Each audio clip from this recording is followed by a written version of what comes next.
আপনার প্রিয় শব্দ কি? বাংলাদেশ, মা, বাবা, ভালোবাসা, বন্ধু, বেড়ানো। জানতে চান আমার পছন্দের শব্দ? আমার পছন্দের শব্দ না। ভুল শুনেননি, নাই আমার পছন্দের শব্দ। ছোটবেলা থেকে সবচেয়ে বেশিবার যে শব্দটা শুনেছি সেটা হলো না। এটা করো না, এটা দেখো না, এটা পড়ো না, ওখানে যেও না, ওর সাথে মিশো না, না না না। ছোটবেলা থেকেই আপনি আমি জানি আপনাকে আমাকে দিয়ে কিছু হবে না, কিচ্ছু হবে না। স্বপ্ন দেখাটাও ভুলে গেছি, খুব মেপে চেপে স্বপ্ন দেখি। একটা জিপি 5 পেতে হবে, বিসিএস দিয়ে রেজিস্টার হতে হবে, কিংবা ডাক্তার হতে হবে, কিংবা ইঞ্জিনিয়ার হতে হবে। এর বড় কিছু আসলে স্বপ্ন দেখি না। কেন আপনি বা আমি বলছি না আমি ইঞ্জিনিয়ার হব বিশ্বের সবচাইতে বড় বিল্ডিংটা বাংলাদেশে করার জন্য?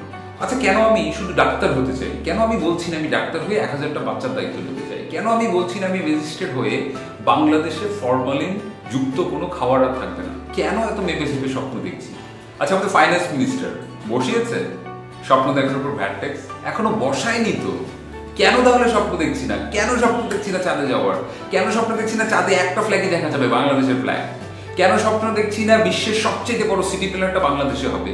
কেন স্বপ্ন দেখছি না নেক্সট নোবেল প্রতিবার 2টো করে নোবেল বাংলাদেশে আসবে? কেন দেখছি না? ছোটবেলা থেকে আপনি আমি হতে চাই, বিল গেটস হতে চাই, স্টিভ জবস হতে চাই, সাকিব আল হাসান হতে চাই, মহাত্মা গান্ধী হতে চাই, বারাক ওবামা হতে চাই। আপনি আমি শুধু হতেই চাই না আরেকজনের মতো। আচ্ছা, কেন আপনি আপনি হতে চান না? কেন আমি হতে চাই না? Bill Gates, Barack Obama, Shakib Al Hasan কেউ কি আরেকজনের মতো হতে চেয়েছিল? না তো, তারাই হতে চেয়েছিল। আপনি কেন আপনি হতে চান না? আমি কেন আমি হতে চাই? আসুন ভেবে দেখি, আপনি হতে পারেন কিনা, আমি হতে পারি কিনা। আজ থেকে নিজেকে খুঁজি এবং স্বপ্ন দেখি বড় কিছু হওয়ার, বড় কিছু করার।